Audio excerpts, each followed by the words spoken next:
I am a co-host here, Tyson Apostol, with my other co-hosts, Riley and Ashleigh, also our producer, Ashleigh. And we have a very special guest today. Definitely top 5 person I've talked to the most over the last decade. Maybe top 3. Wow. Very good friend. Yeah, very good friend. He spoiled it because you obviously know the sound of his voice. Rob Cesternino. Rob, how does it feel to be the interviewee and not the interviewer? It feels great. It feels even better to know I made the top 5 or even top 3 of people that you spend the most time talking to. And that's incredible. Isn't that crazy? Yeah. I mean, I never even thought about it, but what an honor. Yeah. I mean, we know each other so well. We talk to each other each and every week on News AF, where we cover all the wackiest news stories. You also pretty much invented reality TV podcasting. I got in early. Yeah. Yeah, you got in early on the ground level, and you then signed up 10 friends, and they signed up 10 friends, and they signed up 10 friends, and now you invented the podcasting pyramid scheme. Not a lot of people give me credit for that, but I started it. Yes, you have an entire network dedicated to podcasting. What do you call that? A podcast network. Just a network? A network, a network similar to what CBS has done with television, you've done with podcasting. We're very, very pleased to have you here. And I'm very happy that we had a pretty amazing episode of Survivor. Let's go to the tribe swap. We knew it was going to be a tribe swap. What's your hope in a tribe swap as a viewer, Rob? I think I just want really messy tribes. I'm here for everybody to fight and to argue. I listened to last week some of the ideas for tribes that you all came up with, and those were good, but these were okay too. Yeah, these were okay. As a player now, you're out there. What are you hoping for? Just to be stuck with your same tribe, to be stuck with just the people that are in your alliance? What is your hope? So I thought the episode did a really great job of illustrating like the 2 different mentalities that people have in the tribe swap. There were the people who were up in the game, the people from Loggy who were like, hey, things are going great. We don't want a tribe swap. And then we saw that their fortunes were really reversed. And then we saw like Say and Mary and Cedric who were like, things are going horrible. And they were able to like completely reverse their fortune in the game. So really, if you're doing great, I think you don't want a tribe swap. And if you're doing horrible, you'd love one. I guess that's the same for marriages too, right? I think it's the same for a lot of things. Jobs. Right. Everything's going perfect. You're not like, hey, should we swap? Yeah. That's right. Let's switch things around. Random draw. Are you willing to take a random draw at a swingers party? Yeah. Yeah, I guess that's like the key party idea, right? Everybody, like, drop your buffs. Okay, reach into the bowl. All right, who's on blue? Yeah, it's really a bold risk taker that's willing to do that. So we're here with a risk taker, Rob Cesternino. Sure. Yeah, I like that they showed the juxtaposition there as well, because it really is. I mean, part of it also is, I think, people's outlook on the game in general. Like Thomas was like, I don't want to start over, but that's what we're doing. We're good. Let's do it. That's how they got him. That's how they got him. That's how they got him. It. So, yeah, I think you got to make the most of it. But let's go to the 2 tribes who didn't lose, and we won't be talking about the most on here. And let's see what we got. Oh, I've got my notes pulled up from last week. That's not going to work. Wait, I have a question on tribe swaps. Here's my theory I came up watching this episode. So we've had 2 tribe swaps now on the new era, and they both happened when a tribe went 0 for 3. And it was basically, I think what happened here is there wasn't a plan for a tribe swap, and except for that, it's like, well, we can't run these challenges if there's only 3 people on a tribe. So we have to swap to 3 tribes of 5. So now, if you're on a future season and it's this format, and you're in a good spot on your tribe and a tribe has lost 2 challenges in a row and they stink, are you throwing the challenge rather than become the Thomas in this scenario? That's interesting, because I also was walking around my kitchen before we started here thinking, is there a and a B from production? That's what I think is happening. Are the tribes even? And if they're even, they're just going to ride them till the merge. And if they're not even, they do a tribe swap. So it's like, depending on the outcome, they're choosing their own adventure, even though they don't know it. Yes. So now there's potential, if players pick up on this, they can influence whether a swap even happens or not. Yeah, I think that the preference is to not do the tribe swap in the new era. I feel like that in the past, and I can only go off of like what I've heard Jeff say, I feel like he's always said that, no, we have a plan, we have a book, we figure it out ahead of time, we know exactly what we're going to do. We don't just like switch things around willy-nilly. I'm not sure if he's talked about in the new era where it's like, okay, this is kind of a blowout and we build into the schedule. Okay, this is plan A, no tribe swap, or plan B.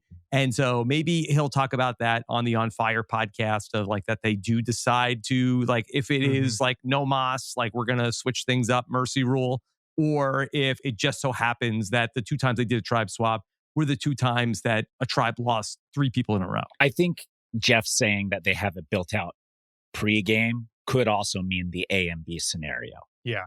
We have it built out both directions in case such and such happens. But I could probably text Matt and find out, or I could have someone angrily message me saying that I don't know shit. Which you could probably have both if you want. I could have both if I wanted. So, but Riley's idea is interesting. You know, if you feel like if you're thinking about it, you know, it's like, hey, like they might switch the tribes up if we don't lose. That, you know, I never thought about that. Yeah, I never thought about that either. That's layers. But I have said production is a player in the game, and you have to, as a player, learn to navigate production as well as the other players. So this is one of those. This is exactly what I'm talking about as far as production being a player. Both of these tribes, too, seem to have one person who is like the odd one out. Like, we know who's going. We've been talking about it for 7-8 days now. They're on the bottom, but they don't even know it. And so you could maybe get like 3 or 4 people together and be like, hey, we're all going to kind of not try this time just so that we can cut this person and our games are safe. You could even, if you were one of the power tribes, add a challenge, say to the other power tribe, we're throwing this one so that we don't go to a swap. You throw the next one so we don't go to a swap. We'll get to the merge with our 2 4-people factions or 5-people factions, and we'll still be the top dogs, and we'll figure it out from there. That would be pretty wild. The collusion between the 2 big tribes to throw challenges. Yeah. That'd be insane. I'd love to see it. Yeah. I mean, we're out of the box thinkers over here at the Pod Has Spoken. Yeah. And and that's maybe like at the journey, they could work that out as opposed to in front of everybody. Yeah, they could do that. Yeah. There needs to be a little bit of like behind the scenes here. The small tribes can be like, what the hell? And then maybe all 3 tribes are trying to throw the challenge now. Yeah. Riley, they'd love it. Like, oh, you guys are going to throw challenges so we don't have to go to tribal council? Thank you. Yeah. This is what we need. A survivor first. All 3 tribes are trying to throw the challenge at once. And whoever throws it best goes to tribal council. The smaller tribe isn't. Well, no, they would because they want the swap. They want the swap. Yeah. So now all 3 are trying to lose. Yeah. And it's just like, this challenge that's supposed to take like 20 minutes takes 4 days. Yeah. Jeff would be so angry, except it would be a survivor first. So he'd have slightly mixed emotions, but I think deep down he'd be horribly upset. Yeah. I think that we're getting there.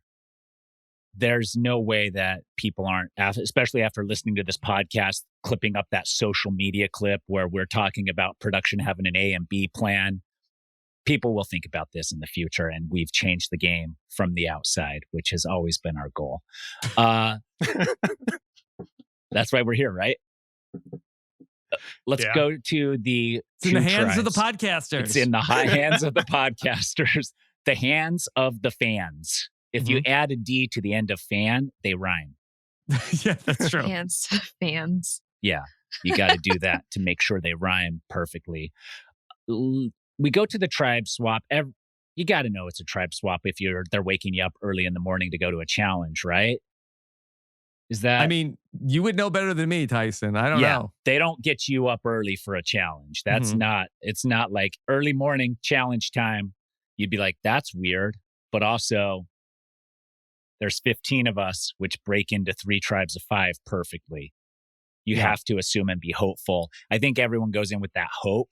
And then when it happens, that's where you're seeing the looks of disappointment, or because it's been looming all day as they're traveling. They're like, is it? Could it be? Maybe, maybe not. Oh, look, it's a challenge setup. Oh, thank God. It's not the swap. And then it's the swap. And no challenge was done. They made them carry their immunity statues in and everything. Let's see what the new tribes are. Let me see if I have it written down here. I do. Okay, so we have the new green. That's that legendary podcast prep here. I write almost everything down that I'm about to talk about. We have the green, which is Vula, Joe, Shaheen, Thomas, the California girls sticking together with Camilla and Kyle on the outs. Orange, Chrissy, Mitch from one tribe, Cedric, Say from another tribe, and Bianca, the lone wolf. And purple, we have David, Eva, Charity, Star, and Mary. Sorry, not Merity. Charity and Merity rhyme too. So it goes back that could be their ship name if they have an alliance. Merity. Hashtag it. It goes back to in the hands of the fans. Yes. With a D. Fans with D on the end. Yeah. Is that the fans that have a say in what's going on, that they're the fans? Yes, exactly. Let's talk about the Orange Tribe. We got Chrissy and Mitch, Cedric, Say, and Bianca. What's going to happen here, Rob? So it looked like Bianca is pretty much hosed. And I really thought that throughout like the first hour of the episode, I was like, all right, well, bye-bye Bianca, kind of a, boring outcome for Bianca. And then I was kind of thrilled for Bianca that they didn't go to tribal council, but I kind of thought that was going to be an open and shut case for Bianca. You think it was going to be her? I think so, because you had Chrissy and Mitch talking, and it seemed like that Mitch and Cedric had a bond. Bianca tried to go in like, okay, I'm going to get Say and Cedric together. And then Say is like, maybe talk to Cedric before you want to make a 3-person alliance with us. And not feeling it. I took that. Oh, really? I thought that Say was feeling it, but she wasn't working with Cedric. Yeah. Well, also, and Bianca has no vote also is the other problem. Yeah, that's a problem for her. So what I was hoping for was that it was going to be the two and two both vying for Bianca's vote, and then she doesn't have one, and it's a tie, and she gets to like just have her hands clean, and someone goes home for, a rock draw or something weird, and then she gets to go back and be like, no, I was totally going to vote with you. Oh no, I was totally going to vote with you. Is that what happens next week? I heard it's a wild episode next week. I heard it's a wild one. Maybe that is what happens, but I'm sorry to have spoiled it. I think Bianca, yeah. I mean, it's not a spoiler if you just guess. I don't know. Yeah, it's not. It's not a spoiler if you don't actually know. Bianca, I thought, found the crack in Cedric and Say. Cedric and Say. Like, I thought she came back and said, "There's the crack. Now I got to figure out how to work it." Yeah. But then Chrissy's mind. The problem is she found the crack between the two people she was going to potentially work with. Yeah. The bad news is that she didn't go back to Mitch and Chrissy and like, hey, good news. Like, we're going to vote out Cedric or Say. Yeah. Like, Cedric had already started working with Mitch. Could Bianca have approached this better when she went to Say? Like, just, hey, what do you want to do? Say, I'm a one-person lone wolf here. Because Say said she wanted to work with Bianca. She said she's a lone wolf. Yeah. I want to work with her. I think she was fine. I think the issue was that she did not read that Cedric and Say are not completely on the same page. Like, I got the sense that Say talked about that she felt stuck with Cedric. Like, and I feel like that Say might want to be like ultimately carving her own path, and so may not want to be looking for another person to add to her and Cedric. Okay.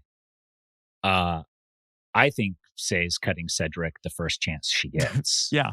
There's no Bianca just being like, let's do what you want to do, Say. I think if Bianca would have gone to say, I'm a single vote, I'll go wherever. I want to work with you. What are we going to do?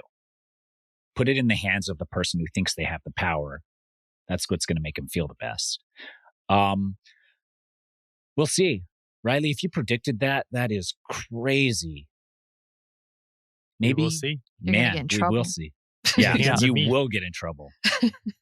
Well, I do wonder if we might get another situation where it's like Cedric or Say are like throwing each other under the bus at that scenario where if hypothetically, you had a 2-2, they both thought they had Bianca. Bianca has no vote. I think it would come down to then, somebody having to split. And Mitch and Chrissy aren't necessarily that close. Right. Like, I kind of feel like that maybe it might go against Say in that scenario. It would really depend on who had the votes against them and then who was going to be in the Cedric position of having to flip their vote.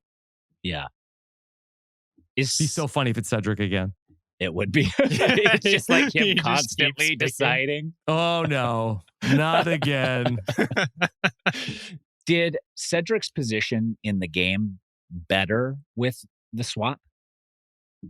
I think so, because it was so dire for him. And you really got the sense that Mary and Say were really hitting it off to the point where that if they went to another tribal council, I think Cedric would have gone home. And so at least he got to be in a new tribe with Mitch, who seems to be really feeling Cedric. We had like a very long scene of Cedric and Mitch bonding in the episode. Yeah. Next time you go out on Survivor, anybody, if there's a person with a stutter, lie about having a stutter when you were a child. Mm-hmm. Just that's evil, Ashleigh. I can't believe you came up with that idea and then DM'd it to me to say on air. You know what? I'm not gonna lie. When I saw that happen, I was like, "This is super sweet," but that would make me want to get rid of him more because he has my same story. And I don't know. It just. Maybe I'm like a hater deep down. I'm like, oh, I don't want to hear about that. Yeah. I don't want to hear about that. I'm the one with the stutter. You got to go. Yeah. Well, could that come up at the final tribal council where then if, whatever issue somebody has like, well, I also had that. I also, that's also my story too. Yeah. I think you have to lead with it. If you're there with Mitch, you have to be like, I also had what he has. Yeah. So So if he tries to use that. My wife is also pregnant. She, we didn't know I also anybody. Live in a trailer. I'm also autistic. I fucking love jet skis. Like all of it. The stand-up kind of jet skis, like we all do. I think, just totally negate every hero position they have by claiming it also as yours. I think you'd get the votes just based on humor alone when everybody would think it was so funny. I am waiting. Will Survivor ever cast someone evil enough to go against or to lie about stuff like that? Like we see Eva is on the spectrum. Are we going to get somebody who will connect with her and then cut her after she's put all her trust in them? Will we get someone who's like, I'm also on this spectrum. Let's work together. But like what? But they're really not. But they're really not. Yeah. Are we going to get someone that evil? I don't think so. I don't think that Survivor is casting people. Like maybe like once upon a time, like in the heyday of like the Russell Hantz era in the Hantz of the fans, that I think that they might have put people on, but I don't think that they're putting people on the show that would do that now. Yeah. If we get the final tribal council and Mitch just starts talking completely smoothly and he's like, I was acting the whole time, I actually don't have a stutter, I would vote $1 million no matter what happened the rest of the game. He would get my vote. What if he said also like getting here has cured I no longer have a stutter. No, yes, I've never had it the whole time. Man, the whole thing was a front. That's real evil. That's real evil. The dedication too. I mean, you have to respect it. Do you? I do. I don't think the other people would. I don't think so either. Yeah, I don't think so really either. Yeah. They didn't even like it that Justin lied that he didn't have a vote. Yeah. They hated that. Yeah. They absolutely hated it. Yeah. Yeah. Why is the new era like that? Like if Justin lied to me and I was his closest ally, I'd be like, yeah, that makes sense. I would have kept that tight for a little bit. It's a good question. I think one of the really underrated things in the new era is authenticity. I think that's why a player like Carolyn really did so well in the game and also resonated so much with viewers, was that, okay, she was real and I could, she's not faking this. This is who she really is. And so I think that when some of these players come into the game, like a Mitch, and they're very, we saw it with David about that he was willing to be vulnerable and talk about some of the issues that he had going on. It makes people really open up. And then if you faked your authenticity with me, like people do not like that. You feel extra stupid. Mm-hmm. Extra stupid. I feel like I'm pretty good at reading people. Yeah. You didn't have to. You could have been fine not doing that. But the fact that you did it makes me feel like a fool. Yeah. So I think it would be, I think that would be bad for sure. So you think let's go to purple here. We've got Team Jet Ski, David and Eva. We have Charity, Star, and Mary.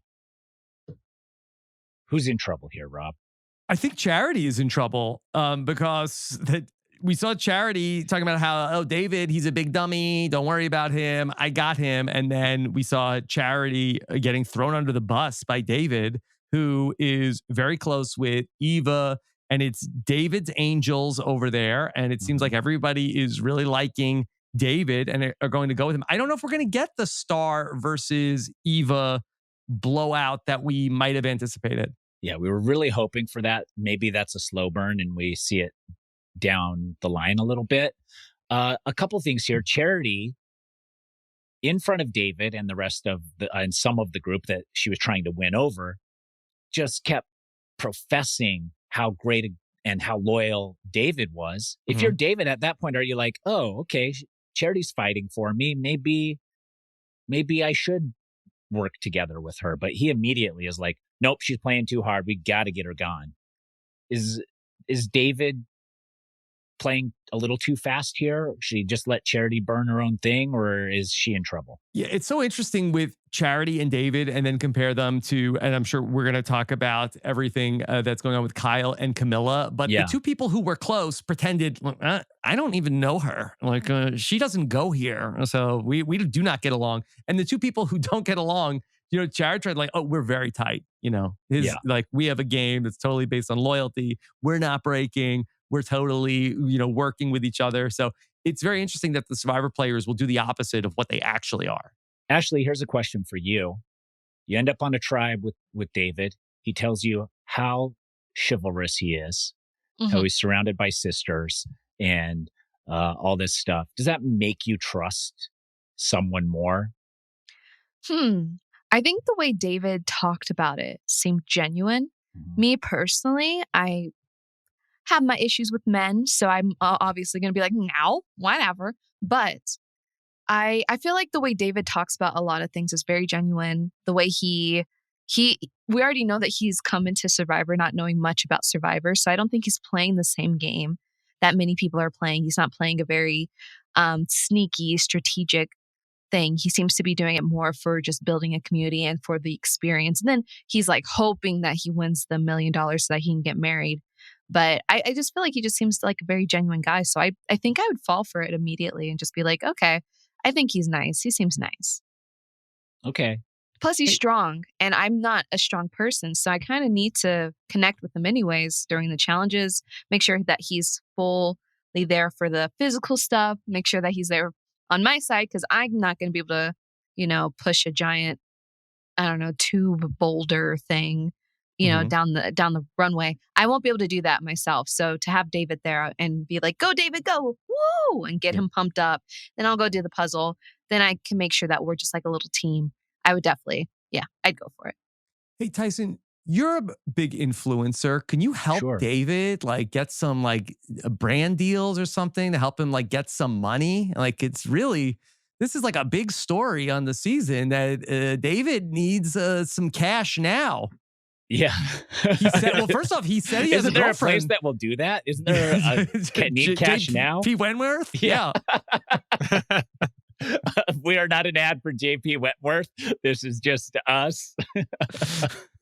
And none of us have had experience with JP Wentworth to my knowledge. Kelly Wentworth, maybe, but that's it. Yeah. And he says he has a girlfriend, but then he said his girlfriend broke up with him. Yeah. He said he had a girlfriend. Which is it? Does he have a girlfriend or does he not have a girlfriend? And if she broke up with him, is he telling us a lie? And he at the end is going to be like, thanks for the $1 million. Fuck you, ex-girlfriend. Sorry. Boop, boop, boop. Now I got all the girls in the world. Like, what is, like, I would be driven out of spite. I wouldn't be driven out of love if his girlfriend broke up with him because of money. I'd be like, well, why don't you bring the money? Why, I don't understand. But I don't know. I also, how many jet skis can $1 million buy? But also, like, where's like Nestle Quick with this guy? You know, like we've got like the world's biggest chocolate milk spokesperson. Like, you know, big chocolate milk. Help this guy out. Yeah, Let and him he get has his 4 girlfriend nipples. back. 4 nipples. He always wanted to be milked. Yeah. Yes. Chocolate milk. That's perfect. Like he could be squirting chocolate milk out of 4 nipples. Extra nipples. Yeah. I had a scientific question here. If he would have let those 2 extra nipples remain, would he have 4 pec muscles, which would make him even stronger in the challenges? Oh, that's interesting. Huh. Something to think about. I know, we'll have to have a doctor on the show. Let's have AI generate an image for us. And yeah. So you think Charity's in trouble here, Rob? I think so. We'll have to see how everything works out with Eva and Star, but that really wasn't part of the story. It was more about how David still doesn't trust Charity, and that goes back to the beginning of the season, I think in the first episode. So it seemed like that there's a rift between David and Charity, and it definitely seems like that David has won everybody over on this tribe. Yeah, I agree.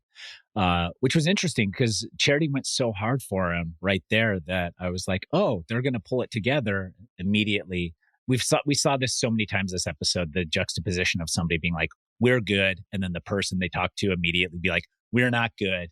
And even the tribes, when they went into this challenge, were like that. We saw Lagi come in and be like, we're going to win. And what do you think of the challenge? We get these new tribes coming in. On paper, Vula's the one that said we're going to win. On paper, Vula looks pretty good. They look great. When this tribe was getting together, and I see the 3 guys who are in the California girls, they're all there. Plus add Kyle and Camilla, who's really good at the puzzles. I'm like, wow, this tribe is so overpowered and they have all these advantages. It would be crazy if this tribe went to tribal council, but they're so good. They're never going to tribal council. Too bad we'll never see this tribe combust. And boy, I was sad for them, but I was happy for us. That we got to see it combust immediately. Yeah. Yeah. Before the challenge, we get to go visit them at camp. They get the shitty camp. Yeah. The cursed camp. The cursed camp. It is cursed, Riley. It's cursed. Yeah.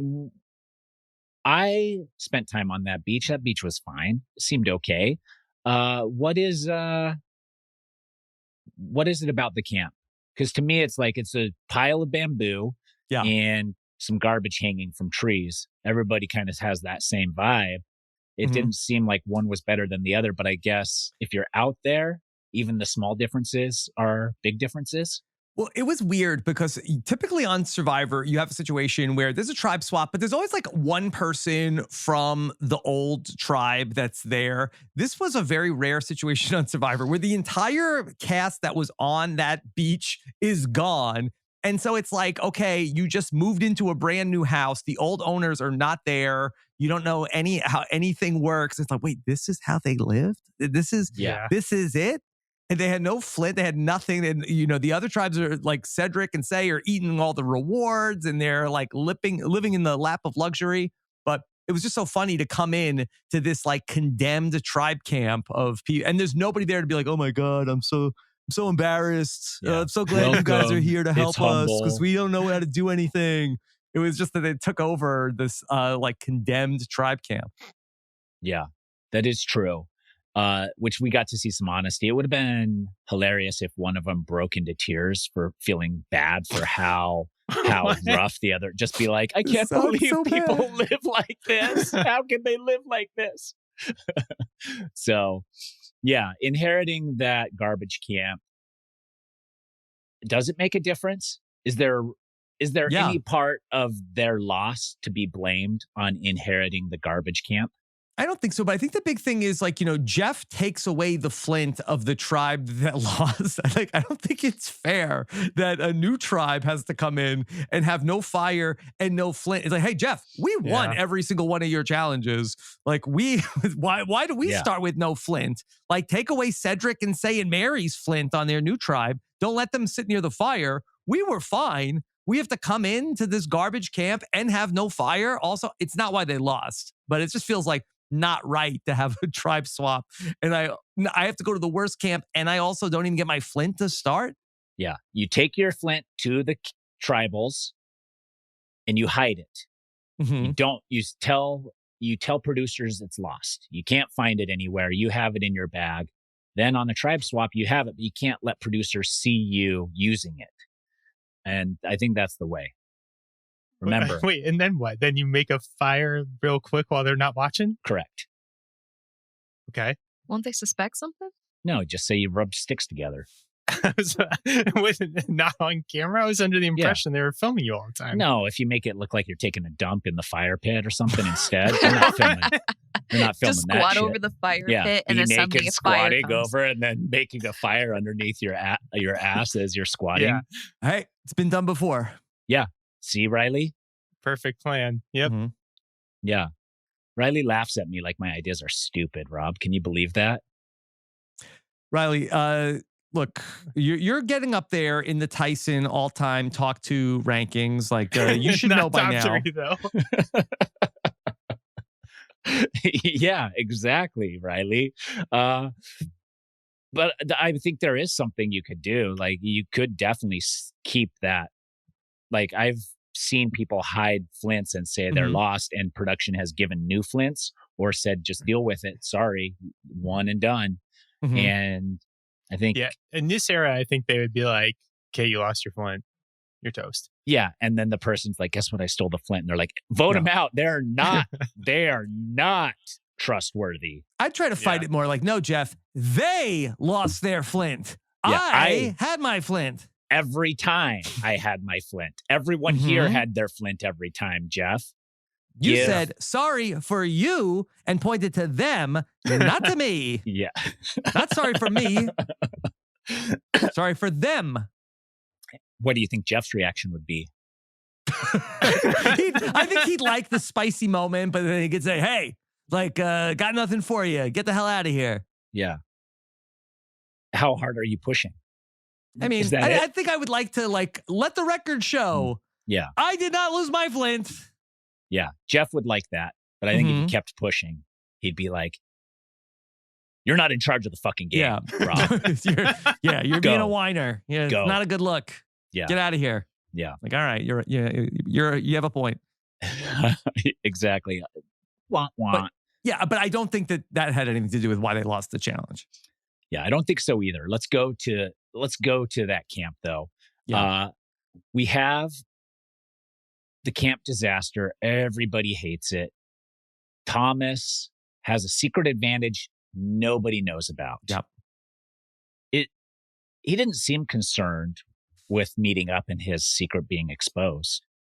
He didn't like it that Camilla did that. And I think that was really interesting how Camilla exposed that. And I thought that Camilla played really, really great in this episode. But I thought she made a mistake in the way that she came in and she was cooking and she was doing great. But then I think she went too far when she tried to expose Thomas's lie right off the bat. Yeah, I think you got to feel that out first. Yeah, because they're all working together. Those guys know each other for 8 days. And then she had dirt on him. Like she had gotten the information, okay, that she knew from Mitch that you had to play, and Thomas claimed that he didn't end up walking, or he walked away from the opportunity to risk his vote. And she knew that she had him in a lie. And I think that she could have just been like a little bit more delicate with how she revealed that information, instead of just like throwing it out there to where Thomas is like, all right, Camilla has to be the person who goes home now. Yeah. Yeah. I kind of thought that too, like hold on to the information, feel everything out first. Mm-hmm. She was cooking, but it worked out because the California girls were a little bit upset that Thomas had lied to him. Like Shaheen immediately was like, Thomas lied to us? What? Yeah, well, I think for Joe and Shaheen that they were like, okay, well, like let's keep Camilla around. And, Thomas, I think, lost a little bit of hand in the voting dynamics of the California girls. He all of a sudden became like the minority partner in the three guys, and that his vote to take out Camilla was like, okay, well, you're outvoted. We're going for Kyle. Yeah, he became the junior vice president of the California girls. Yeah. Which is a made-up title. It sounds real. No, it's a real title, but it's only given to those who need a made-up title to continue feeling like they're growing in the company. But also Camilla is in California, and so then she immediately like got the 4th spot in California girls. Yeah. No the sweat. First real girl in California girls also. Yeah. Yeah. Which is really good play by Camilla there. How well did Kyle and Camilla distance themselves from each other? Was there, if you're a California girl, is there any part of you that is suspect of how distant they are from each other? I wonder if the guys were a little overconfident, where that they probably couldn't believe their luck when they get swapped. Like, are you kidding? The three of us got swapped. We have an alliance, and then the three of us. Like, are they joking? This is OP. We got this. We can't be stopped. And then it's like, okay, now we'll let these two idiots beg for who gets to stay. Yeah. And I don't think it ever occurred to them. You don't think it ever occurred to them that one of them could have been going home? And I don't think it occurred to them that one of them could have gone home. And Shaheen even said, like, look, maybe you're lying, and like all the power to you. Like, you should get an Oscar if you're lying, because you're doing such a great job. I thought Camilla was doing a really great job. I thought Kyle was doing an okay job. Yeah. But I kind of liked that they weren't matching exact energies on that, because that almost to me made it seem like they were less unified, where Kyle was like, I mean, we're fine-ish, but I wouldn't say we talk game. And so I kind of like that their stories didn't align, because to me that made it even more real that they were separate. Yeah. Like they can't even define their own relationship the same. DTR. That's how they wouldn't click. Yeah. That's how off the charts they are from each other.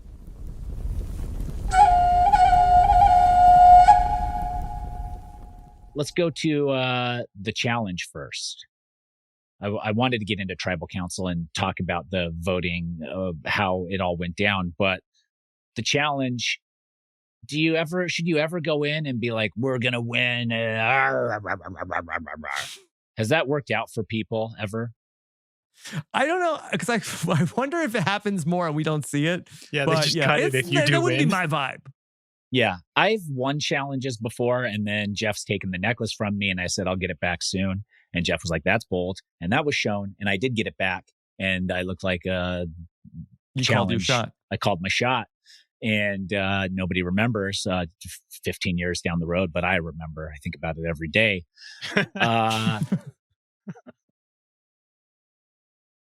What was wrong with this challenge for Vula? They were just cursed from the onset, because I mean, I've also witnessed Colby on Heroes versus Villains, where they were like, you're playing for chocolate and here's a bite of chocolate. And Colby was like, fuck the chocolate. Nobody eat the chocolate. Oh, I'm so strong. And it's like, you're not strong. You just have muscles. Yeah.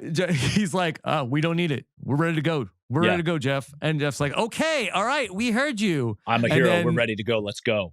And then Jeff asks, all right, we need one person to sit out of the challenge. Colby's like, all right, that's me. What a chump. But let's also not forget, he yelled at his brother a bunch during a challenge. He was also Damn losing. it, Reed. Oh, he's so good in all the most horrible ways. Mm-hmm. But I mean, that's what you want for TV when you're looking at this and you're like, oh, we've got the Valu Tribe coming in just like barking that they're going to win. They can't lose. The other tribes are like, if you're on the other tribe, there's no way you can lose at this point. Are you like, we have to win at all costs? I don't care what it takes. You know, now that you say it, I feel like it was like stolen valor for the Valu Tribe to sort of like come in like, hey, we're the underdogs, okay? We're the Green Tribe. We've never won before. It's like, hey, you've all been very successful on your other tribes. You're just like now put on the green buff and now adopted this underdog mentality. And now it turns out like they couldn't overcome it. Yeah, they are the underdogs. I guess they were right in being the underdogs. But yeah, that is stolen valor. It's like, oh, what? I'm not connecting with that. I'm not like, oh, yeah, go underdogs. I'm like, these guys are the overdogs now. They've got the California girls with so much muscle. You got Kyle. He's got muscle, too. You were rooting for him to lose.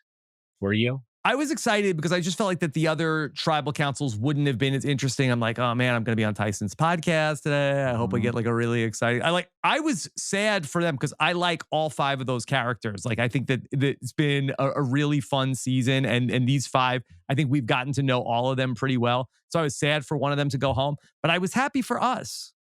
Yeah, I was happy for us. I was sad that it was Thomas. I would have rather had Shaheen. I like Shaheen, but I feel like Thomas had so much more game to play and to fight and to do Thomas-y things. Yeah. I kind of thought it was going to be Shaheen, especially when he was talking a lot more about his dream. And then we saw a couple times that Shaheen said like, I'm not buying it. I don't think that they're. And so I thought that was like the classic Survivor edit of that he's like really confident that this is going to work out. And so I thought Thomas had more game to play. So I was disappointed that it was Thomas. But I think that in another world, I think Thomas could have been a really great player who goes far. Yeah, I also agree. Let's just go real quick to the break between the challenge and going to the pre-tribe scramble. We get Jeff tossing the sandbag himself. How about that? How many tries did it take him? How many tries? Never in doubt. I heard it was the first take. Did you heard that? Yeah. From Jeff?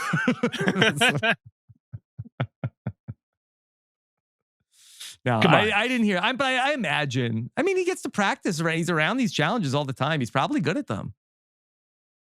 Yeah. I mean, part of me was like... Does he practice them, though? I don't think so. Maybe he does a little bit in there in the mix, but I think he could have hit it on his first try because he's rested, he's fed, he's like whatever. But it also could have taken him 100 tries. But he's got to record the whole promo flawlessly too. So if he messes a word up there, shot. Then they got to re-record. Yeah, never a doubt. That's right. So he's like, never a doubt, missed. Again. Now I got to reset. See, it's not as easy as it looks. You think you can do it? Apply. Yeah. Dream team, get on in here and stack this up for us. I'm going to throw it again. Honestly, if he'd completely biffed it, it would have been a better promo. Yeah. I like that he does stuff with the props. There was the time with like where Rome couldn't get any of the puzzle pieces in. And then he's like, oh, see, it's easy for me. Like, apply. Yeah. Think you got what it takes? Apply. The moment I saw that, I was like, was that one take? Was it? It could be. But I guess we'll never know. We will. I want to live in a world where we pretend like Jeff is like an ace, like trick shot at all these challenges. Yeah, he's like a consultant for Dude Perfect. Yeah, Mr. Perfect. Like back in the day, he could just do any of these things. Yeah, that would be pretty cool. If he decides like, because people are like, you should compete on Survivor, and he's eventually does it. And just aces, just 8 challenges in a row to the victory. Yeah. Or like he shows the tribes how to do it. It's like, and now watch, I'll show you exactly how it's done. And like demonstrates. Climb through the mud. Oh man, get all dirty with that Columbia blue shirt on.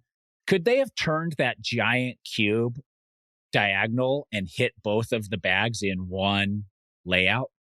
Oh. It looked like from corner to corner, you could have done that. That's Tyson thinking outside the box. I mean, I look at all the challenges that way. Mm-hmm. And why did Vula not have Camilla actually on the puzzle? I think they thought she wasn't strategy here. Physical enough to lift those heavy pieces around. Are they that heavy? I don't know. It just was like she couldn't see the sides and stuff, and she was trying to like call out, and I'm like, she can't even see the puzzle that she's calling for them. Yeah, that's a hard spot. I thought it was wild that they had Shaheen had Camilla on his shoulders to see from the top better, get a bird's eye view. Yeah, it didn't seem like it was that tall. No, it wasn't that tall, but maybe she couldn't see the exact top of it. Yeah, but she definitely couldn't see the back of it because they screwed it up. Couldn't see the sides very well. Yeah, and they were just listening to her. Is there a point where you're like, you can't see the back? Let me just figure it out since I'm here working. Yeah.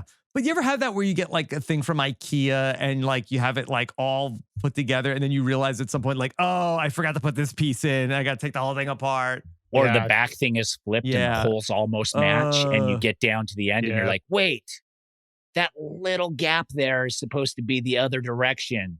And then you got to take it. We'll just live with it. Yeah, we'll just live with it. Nobody's going to notice. It just has a weird hole in one spot. So... Yeah. When you get to the end of an IKEA build and there's like a big extra piece that didn't go anywhere, you're in big trouble. You're looking through it and you're like, dang it.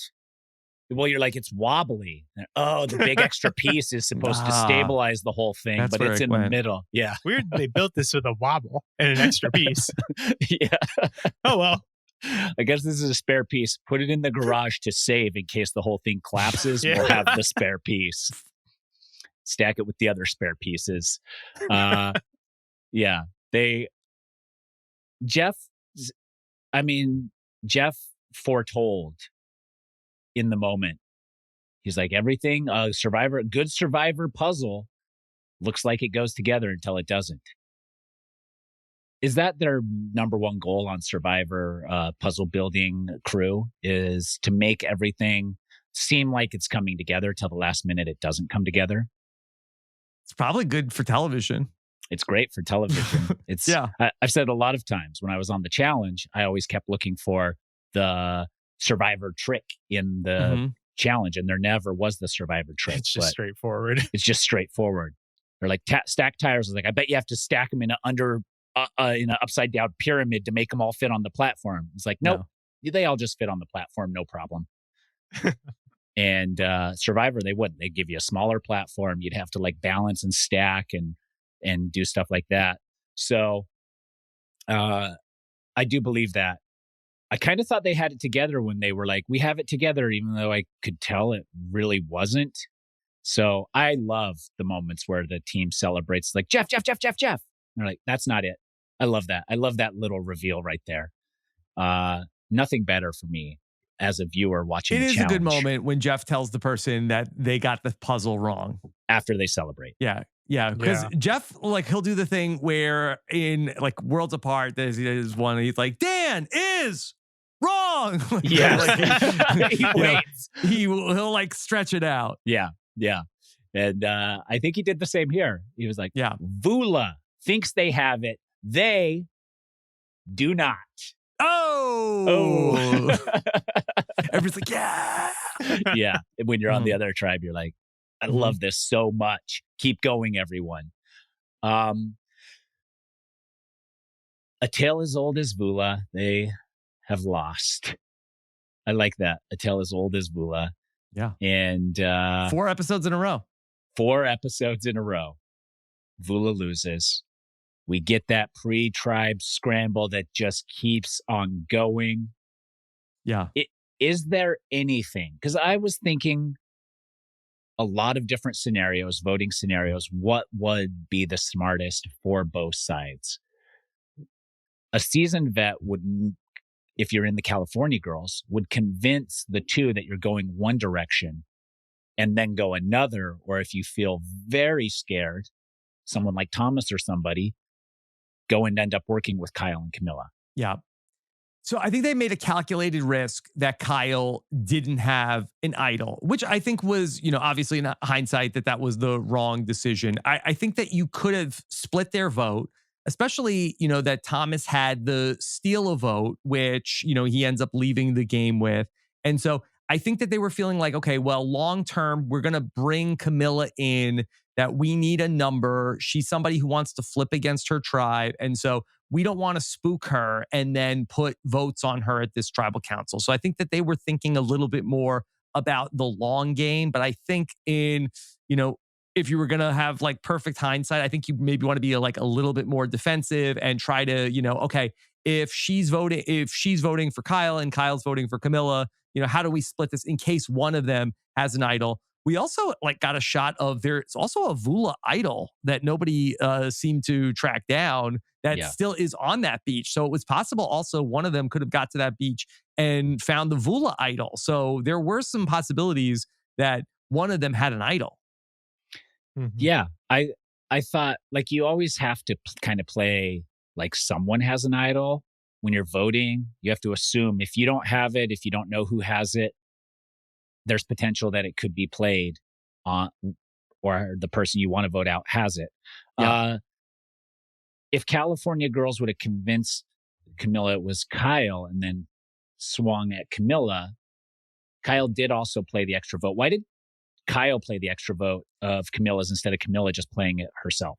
Yeah, I'm not sure exactly why they did it that way, but it's also they kind of had another out on this where I think it would have been the three guys put 3 votes on Kyle, and then they would have it would have been a 3-3 tie, I believe. Riley, do I have that right? Yes. If ultimately, well, I don't think they played. Did they? They did play the extra vote? They did play the extra vote. Yes. Yeah. Yes. It seemed like he was taking Why? it out. So. And really, it's all the more reason that Thomas really needed to play his steal a vote, because then the guys would have had 4 votes in that spot, and then they could have done a 2-2 split and then made sure that even with Kyle's idol play, that he would have that one of the 2 of them would have went home. But I think it speaks to, with these people that went on the journeys, sharing that information with your allies. And this happened with the Davids and David versus Goliath, when it's dangerous, but also if you and your allies know what's available to them, you have a little bit more of the ability to plan for all these contingencies. Yeah. If Thomas would have played that. So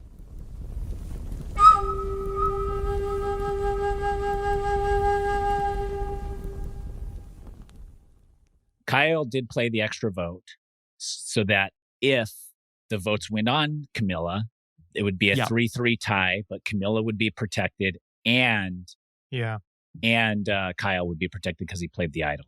So that's what they were going for, I believe. Maybe they played it in case somebody played something on Camilla, or if her votes would have been negated somehow. I don't know how that works. Yeah. One thing that didn't come up was, she talked about how she knew from Star about the journey, but I don't know if the guys asked her at all about what happened on her journey. I don't know if she was telling them that she lost her vote. And so I don't know if that was part of it. It's a good question to find out from Thomas when he does interviews about what did they know about Camilla's journey? Yeah, because they didn't really talk about it. They didn't discuss what it was, or could she have something? Or I forget what I think Mitch had block a vote, and I wonder if maybe she thought, okay, if Mitch has block a vote, then maybe Thomas also has block a vote, and if he blocks my vote, then you take the extra votes. But I think it would be probably more likely that they would block Kyle's vote, but I don't know. Right. Yeah, I don't understand that. Huh. Did you like the boldness of Shaheen and Thomas searching Kyle's bag in front of Camilla?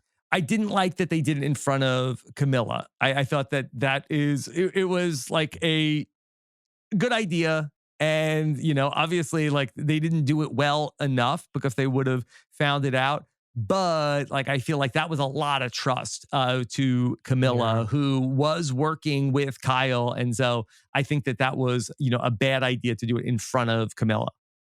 Yeah, I thought so too. I thought searching the bag is one of the few things that feels kind of like dirty gameplay almost still, like most stuff it's been like, you can lie to people, it's all in the game, whatever, this isn't like way back old school where people took that personally anymore. But searching the bag still feels like it has a stigma to it. And so does like earlier this season when Thomas was like, what if we just lost this clue or whatever? And it was like, whoa, that feels kind of out of bounds too. It's like, I don't know, you just don't want to do this. I feel like it just puts blood on your hands and makes you untrustworthy. Like Camilla's going to trust these guys if they're searching Kyle's bag? I don't think so.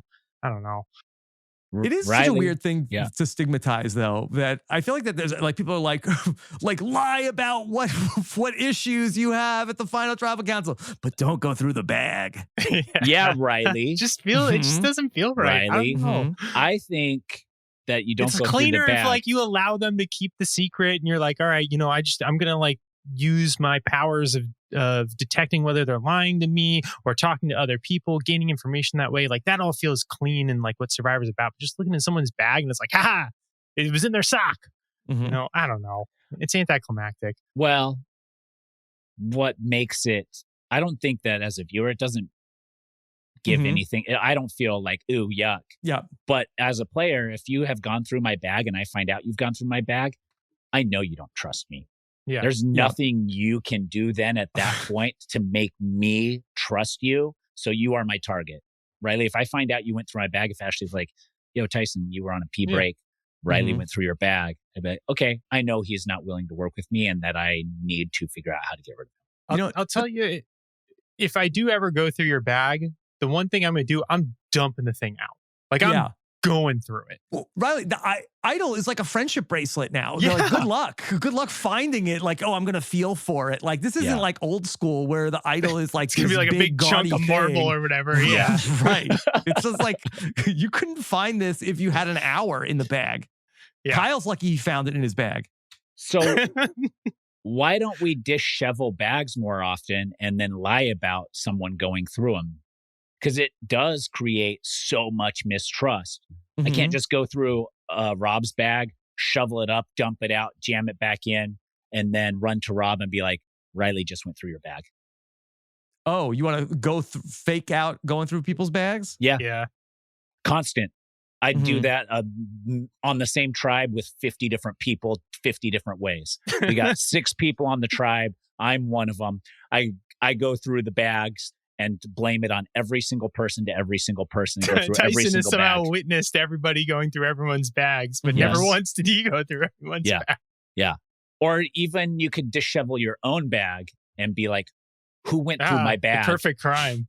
And then shovel up someone else's bag a day or two later and then go and be like, yo, I just saw Riley go through your bag. That must be who went through my bag too. He must be going through everybody's bag. He's going through everybody's bag. There's no privacy around here. Yeah, not when Riley's here. Pervert. Anyways, if I have an idol, I'm burying it somewhere. It's not going to be in my bag. It doesn't matter. I've already framed you of going through everyone else's bag. Yeah. Well, if they listen to this podcast, they'll know I think that that's dirty gameplay and out of bounds. I would never do that. I would never do it. Yeah. Well, no, Tyson, you got to make like a horrible fake idol and then put it in somebody's bag. And then they're like, oh my God, look, he's got this horrible fake idol. He's going to try to use it on us. Yeah. Yeah. There's lots of things you can do. You could frame people so many directions and they're just not amateur hour out here. Yeah. Frame people all the time. What if you took all your clothes, put them in somebody else's bag? Like, yeah.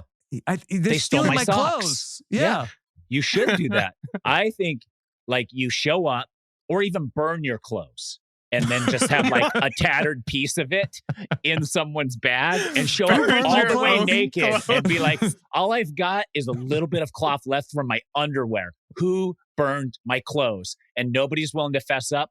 But then you find your sock in one of the people's bags and you're like, I can't, they burned my clothes. And they'd be like, I swear I didn't. And they're crying. You're like, why, who else would burn them and then put them? And then you could be like, well, somebody, and everybody would band together to give you pieces of their wardrobe.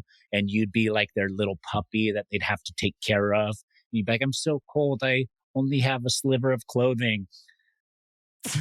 Come on. Think outside the box, people. Yeah, I only have the one sock and I can't just red hot chili peppers it everywhere I go. Because they wear a sock on their penis, Riley. I got Ashley it. Remember that? Riley. I got remember, it too. Remember that, everybody? Yeah. The Californication girls. Yeah, Californication girls. Rob, would those be effective? Would those be effective maneuvers in the modern Survivor? Effective at what? Yeah, I'm not sure what you necessarily would be going for. You'd have to Targeting play someone. most of the game completely naked at that point. Hilarious. And That's what I think is hilarious. yeah. So I don't know. Like, I think it would be good in the short term. I think it's a good Hail Mary. Like, Okay. if you're going to get voted out, and then I think everything's on the table. Yeah. Like, Mary last week should have been thinking about some of these things. Burn all her clothes. Yeah. That's Yeah. the true Yeah. shot in the dark. With the flint that she stole. Yeah. Rummage through your bag, burn all your own shit, clothes. and then rummage through someone else's bag and blame it, and burn some of the other person's clothes too. Mhm. And your clothes and someone else's clothes are burned. That bonds you together. Yeah. Unless Jeff has your flint still. Unless That's the only Jeff- problem. No, because you've stolen it and hidden it, and then you go to But if you take a dump and you light this fire. But what if you without the fire, you just put a giant rock on it, shallow in the ocean, and you're like, where did our clothes go? And then they're like, is that something floating? Run out there. Both of your clothes are like buried under a rock in the ocean. That would do the same. Yeah. Somebody sabotaging Somebody threw us my too. clothes in the ocean. Yeah, guys. both of our clothes. Yeah. Interesting. Yeah. This is like a new level of psychological warfare you're gonna wage on your tribe. Don't tell anybody. Then you can start gaslighting about it. You can be like, nope, no Yeah, one no, burned the your whole thing clothes. is You're gaslighting. crazy. You came with the clothes burned. Wow. And you'd immediately be the target if you were like, those clothes were burned when you got here, Tyson. And I'd look around and be like, What? come This on. guy's crazy. Yeah. Okay. Guy who didn't burn my clothes, probably. Oh, Riley, you're getting voted out. Yeah. See, Ashleigh's with us. Mhm. Even Should though we we're go the through ones that everybody's burned I would our bag, own never Riley? be clothes. doing this in the first place. What? I would never be doing this in the first place. Doing I would what? be like sitting in the beach and I'd be like, hey, guys, I saw Tyson burning people's clothes. Snitch. Yeah. Mostly his own clothes. No, you're not seeing me do that. How are you? I'm too sneaky. You're not seeing me burn my own You clothes. can't sneak off and pull all this off without someone seeing. I found idols. Yeah. I found advantages, Riley. You don't Yeah. think I can? Tyson drinks the coconuts when I nobody's drink around. the coconuts Yeah. when people are all standing around, not Mhm. realizing that I'm That's true. drinking the highest percentage of coconuts by a large margin. So I you'll think come the back. only issue here would be like if you're on a tribe that has no fire and you stole the flint already, and then you're burning your clothes, squatting by a tree naked, Mhm. and then everyone's like, "What's that smell?" And then they go find you. Then how do you explain No, you what just you're doing? so you just Like this guy has had a mental break. He's Yeah. no. You just there's the fire going in camp. Everybody's gone for a second. You throw some of your clothes and somebody else's clothes on the fire and leave. Okay. They real come quick. back to Mhm. the crispy clothes on the fire and they're like, Rob and Tyson's clothes are on. Somebody threw Rob and Tyson's clothes on the fire. And you come back and you're like, I was just taking an aqua dump and I couldn't get it out. I'm constipated. I've been out there for half an hour and somebody throws my clothes on the fire and I'm constipated. And And my no one clothes are messes up. burned too? And you're also constipated. Rob and I are an allyship now for 2 reasons. Our clothes are both burned and we both have constipation. An unbreakable bond. Mhm. Flawless plan. It will work. I don't know why, Riley, you're thinking it won't work. It will work. This would work if executed properly. I cannot wait to see it. You have to go on Survivor again now and do this strategy. I'm the only one that could really pull it off. But let's just hope one of these new era hot shots thinks they have what it takes to pull a Tyson maneuver on season 50. Good luck, guys. I bet you can't do it. I bet you can't do it. And I bet nobody goes on reward by themselves when Jeff asks who to pick. I bet no one's bold enough or brave enough to say, Jeff, you know what? I'm good. I want some personal R&R. Yeah, we're waiting. We've been waiting on this one. Nobody's bold enough, right, Rob? That's a classic. That unless there was mayonnaise on the reward, I'd love to see you do it. Even with mayonnaise, I would throw it all in the ocean, which would be a statement. Don't come at me, big mayonnaise, for a deal. Yeah, don't come at me. I don't want your deal. It's a power move. It really is a power move. Mm-hmm. So Thomas is gone. Vula is left in the rubble and ruins of their 5-person tribe. Who was this good for? Who was this bad for? Who's bouncing back? Joe and Shaheen. Where do they go from here? Well, I think that this could be a very interesting tribal council if this group goes to tribal council next week, because everybody just played all their advantages now. And this could be that straight up 2-2 that ends up in a real stalemate between these two, because Shaheen or Joe isn't flipping. And now, Kyle and Camilla, I think that they've played their hand. I don't know if Camilla is going to come back and be like, "What, dude? You had an idol? Why didn't you tell me?" I think the jig is up there. So that'll be really exciting to see how that plays out. For Bianca, that was her number one ally in the game, and then Thomas that goes out. So that's a kind of a tough break for Thomas. Star was also counting on Thomas as being one of her people. So for Joe and Shaheen, I don't know where they go from here. They got to get to the merge. Yeah, they got to get to the merge and reconnect with Eva, I guess, is who they need to be there with. Camilla and Kyle, they're both still in it. I'm sure they're relieved at this point, but they've also spent 2 advantages to stay there. What is their play? Will we see Kyle and Camilla throw each other under the bus truly if they go again, or will they be too thick and will force Joe and Shaheen to decide between each other? I think that they're going to ultimately stick with each other. I don't think that it's going to be one of them flipping on the other one to go with those other 2 guys. I wonder if could Shaheen flip on Joe? Is that a possibility if Shaheen really wants to stay in the game? I think that ultimately it's going to be a race to see who can find the Vula idol if they look for it. It's a scramble. It'll be a scramble for sure. The Vula idol's there. Kyle also spent an idol, so they have to assume that an idol is being put back into the game anyways, which will spur their hunt even harder.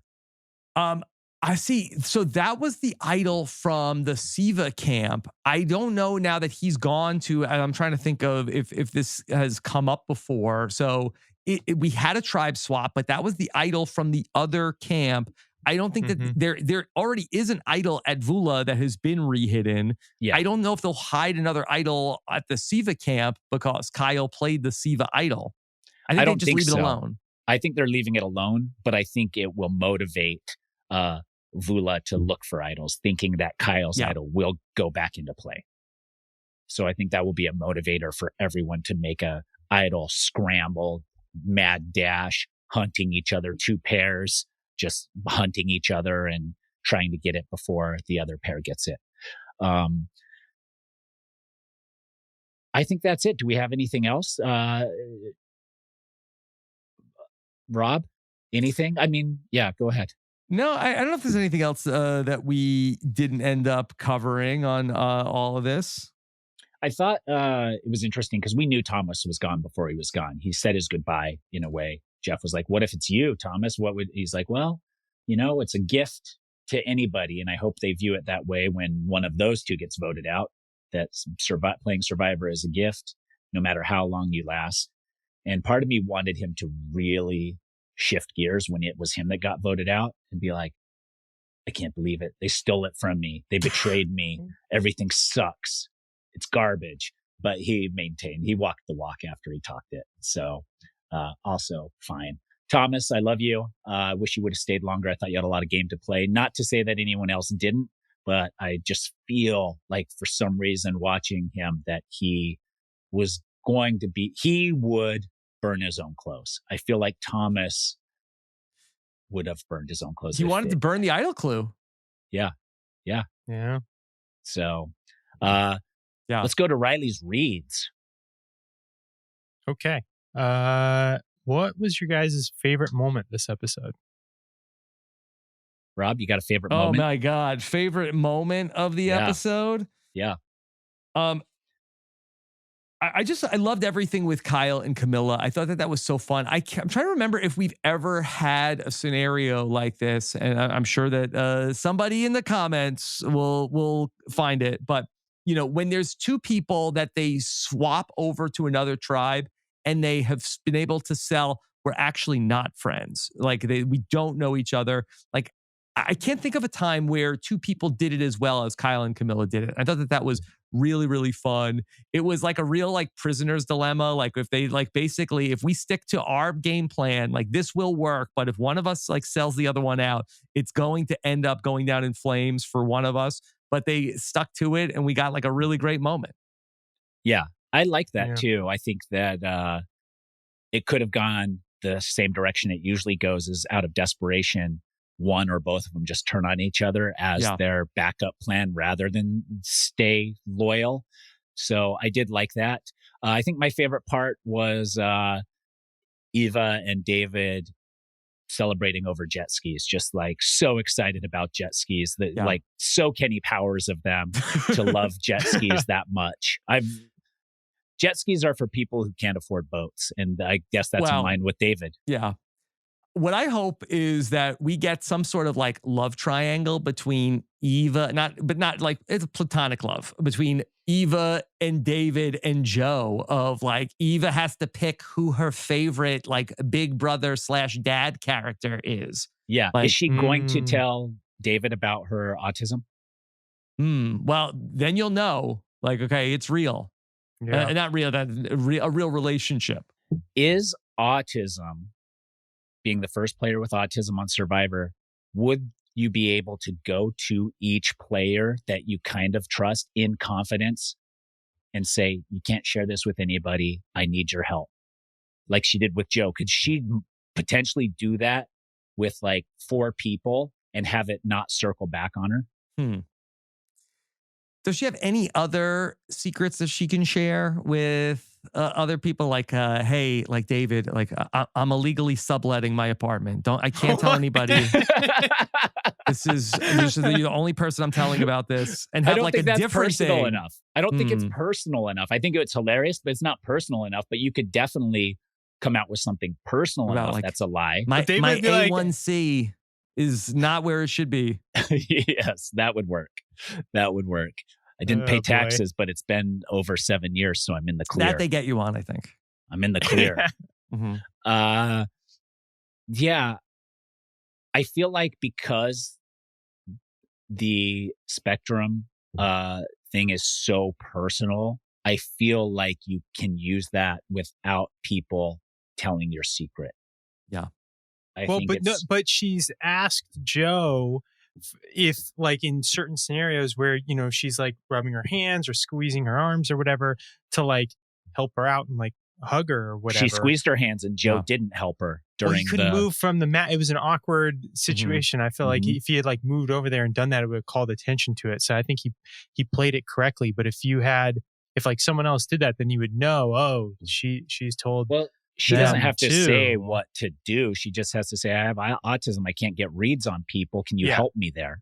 Yeah. Yeah, that she could do. But if she does the hey, if you see me doing these things, can you help me or whatever, then the lie could be exposed real quick. If Joe tells anybody, that's a HIPAA violation also. She could sue him.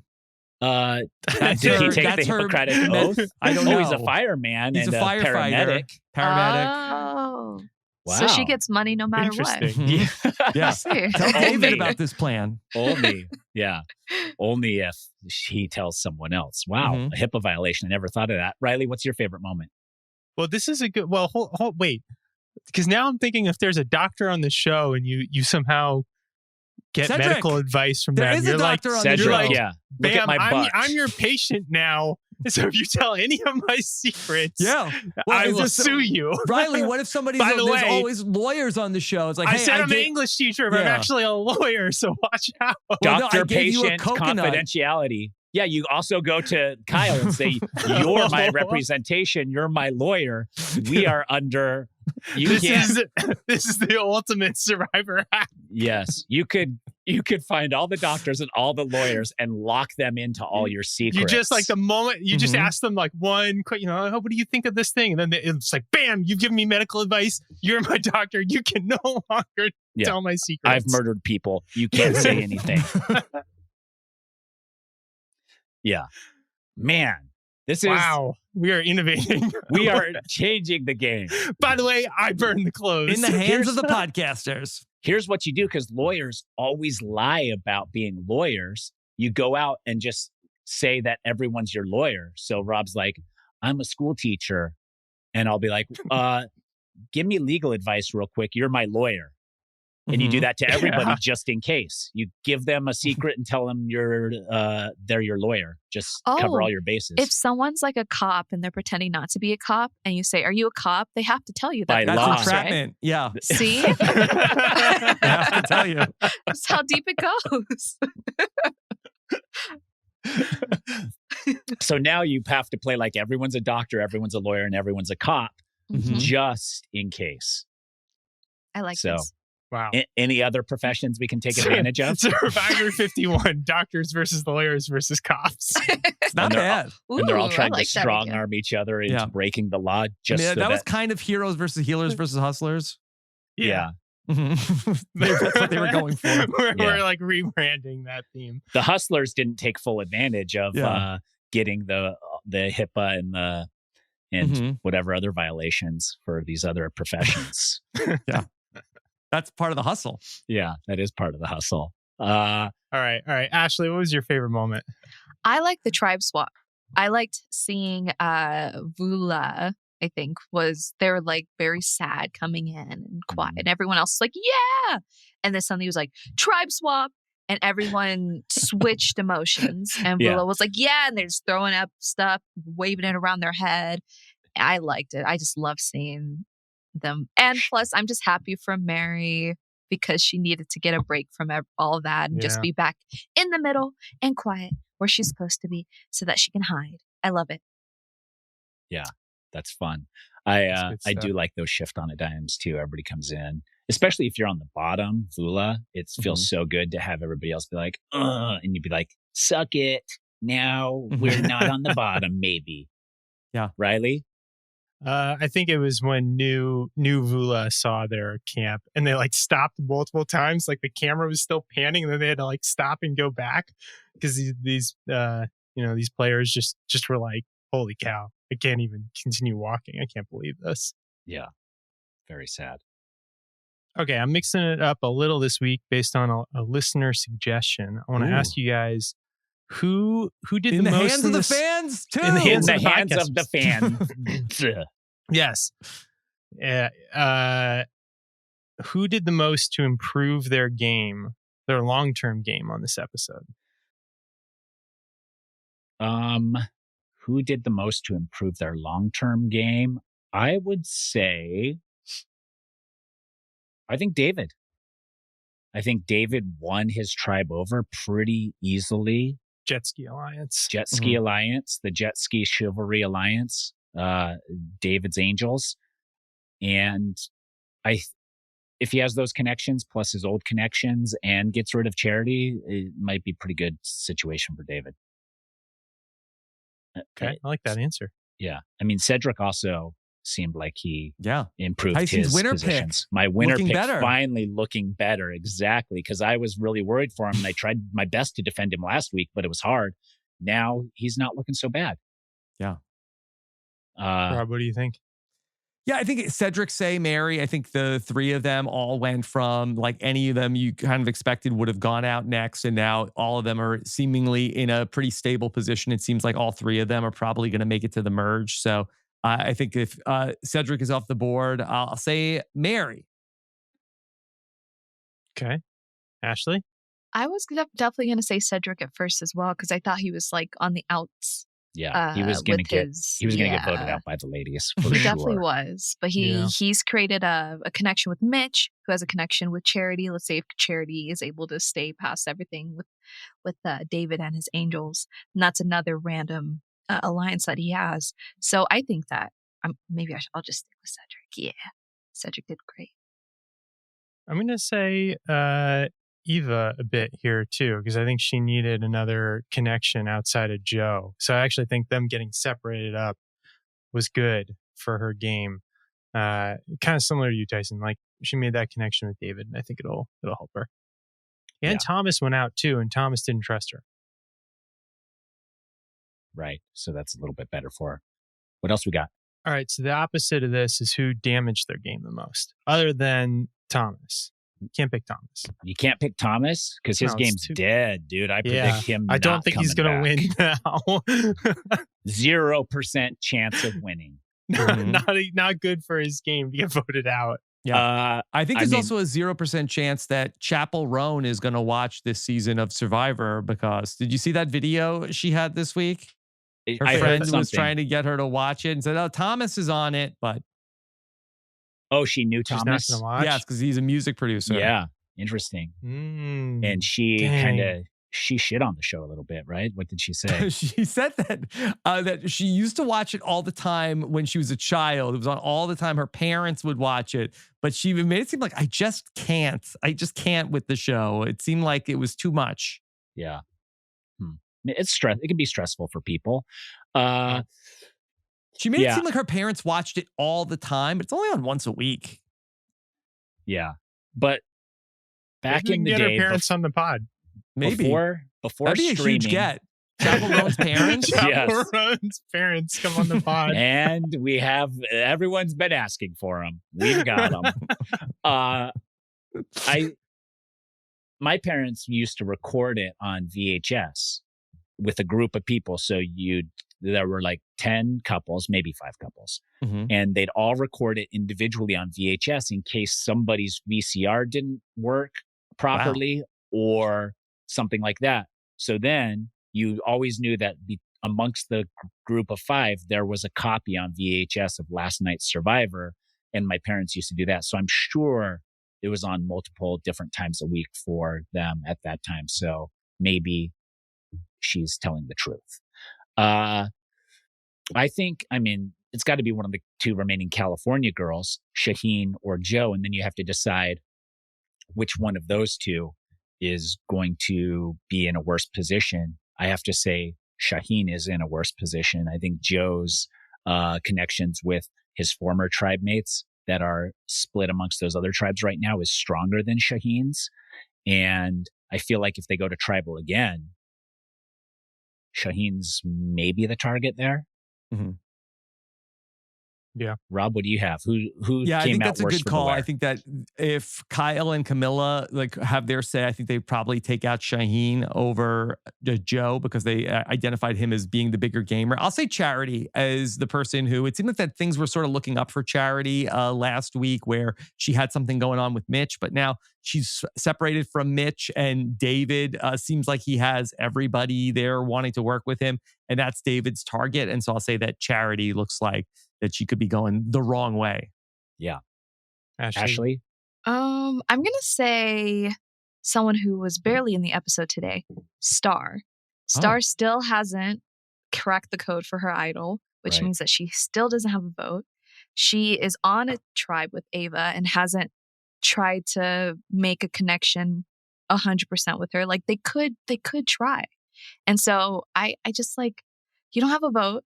You're on the outs with Ava. Ava's having a bromance with David. David is loved by most, if not all, the rest of the tribe. She's on the outs, so she needs to get it together, or she's gonna be, So I think she just kind of messed up her whole game by not connecting with Ava. Yeah, at least this episode too. Yeah. Should I got in a jet ski, Star? I don't know, just mention it. Jet ski, or just mention it. Even just pretend. You can lie about owning jet skis. Yeah. Right? She's a basketball player, right? So she she's probably been has around a bunch of jet skis. Yeah. Riley? I was gonna say Charity for exactly the reasons you laid out, Rob. Just feel like she's misread that both tribes that she's been on, I guess. So don't feel like she's in a good spot. All right, winner picks. Oh, Cedric. I got to stick with Cedric. He's actually looking a lot better this week. He's toast. He's dead. You think he's done next? Yeah. He could. He's got the great story. Thomas, but he overcame having a speech impediment. Mm-hmm. He hasn't given any colorectal advice to anyone yet. He's not under a HIPAA. Yeah, if you get the Flint stock when you try to get it to the other tribe, though. I was just thinking, like, someone's out floating in the water, and he's like, "You have to get that checked out as soon as you get home." Well, no. What? Yeah, then you're in. He should do that as a doctor. Get in everyone's head. Just, Rob, come here. I'm a colorectal surgeon, and I have to tell you that you're not right. There is something wrong. You'll probably be fine throughout the remainder of the game, probably. Just get in people's heads. But you got to, get in people's heads. Yeah. Yeah. And he can't lose his license for that, right? I mean, recommending that somebody get something checked out. Yeah. I think as long as everybody should be getting their butt checked out from time to time. Sure. Especially if you're over 45. Yeah. So, this is a PSA for that. Yeah. What were we talking about? Winner picks. Cedric. I think he's got a refresh that he needs. He's looking better as long as he doesn't totally botch the challenge for Orange. Mm-hmm. He'll be fine. Rob? So my winner pick was Justin. Sad story. He got taken out of the game. I thought that he was somebody who looked good. Can I get a new winner pick now? Yep. You get to choose a new winner pick. All right. My new winner pick is Camilla. I think that she is so fun. She loves chaos, that loves to lie. And I think that she's been super fun. I can't wait to see what she comes up with next. Yeah. There was a comedian I knew in the mix for this season, and I feel like Camilla took her spot. Oh. Yeah. Interesting. Yeah. Okay. Ashleigh, who's your winner pick? I'm going to say Mary. I said Mary last week, and now I'm going to stick with her. Justin was also my winner pick as well. And so I was heartbroken that the pizza boy got eliminated way too early. Very sad. He had a lot in him, I'm sure. So, but Mary can do it. She's got it. Mary's got some upside now.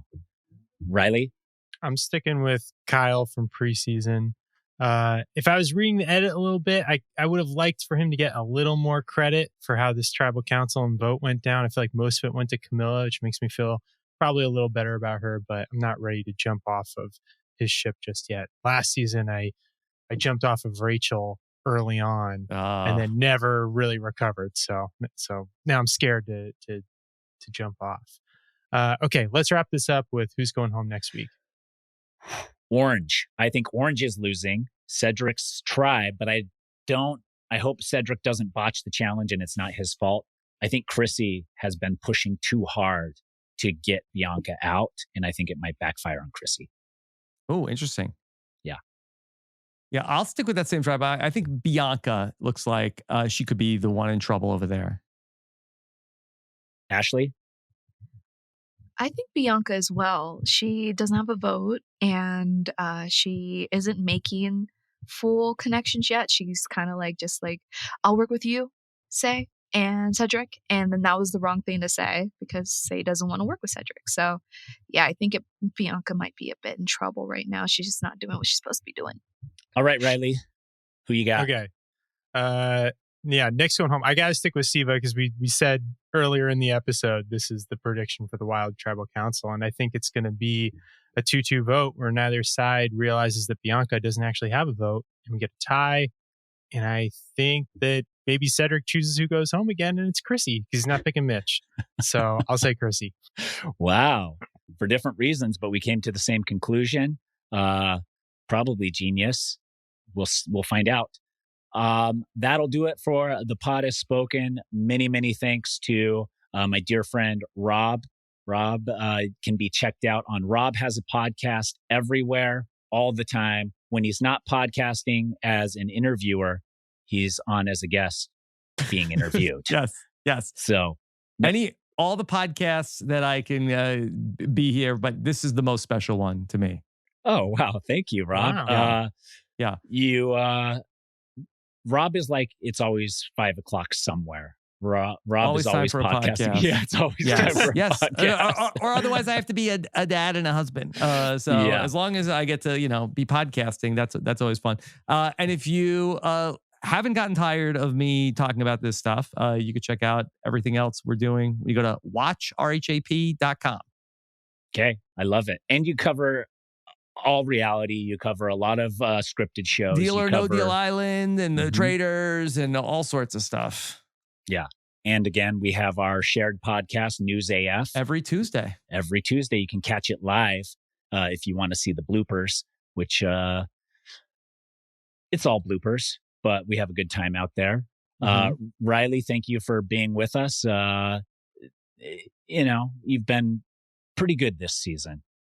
Almost always here. You've been always here this season. I'm just waiting for him to just disappear on vacation or have another kid and paternity leave.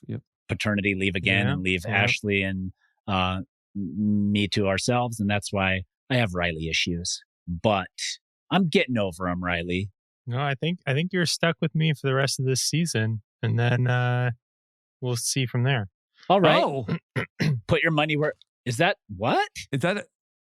I got what? Wait, what do you mean? I thought we'll see soft from launching there? another. Well, kid. I don't know. I can't guarantee I'll be here for every episode next season. Soft launching it's another too far kid, in the future, or working internally to get me out. So you could take your spot. I'm gonna burn my clothes and blame it on Riley right this. I was gonna say somebody's been looking through my stuff. Somebody came to my house and burned all my clothes, and it was Riley. Could Riley be on Survivor 49? Is that what he's saying? Wow, that would be cool. Look at his face. Not saying anything. Not saying anything. Ashleigh, thank you so much for being here, for your time, and Ashleigh puts in all the work once we shut this thing down to make us sound amazing. Thank you, Ashleigh. My voice doesn't really sound like what you're hearing right now. Ashleigh has to make it more appealing to the audience. It's way more high pitched. Yeah, we put it through a bunch of crowd. What do they call that? Test crowd thingies. Focus groups? Focus groups. There we put through a bunch of focus groups and came up with the perfect voice, which isn't mine, but the most pleasing to the most amount of people. Until next week, see ya.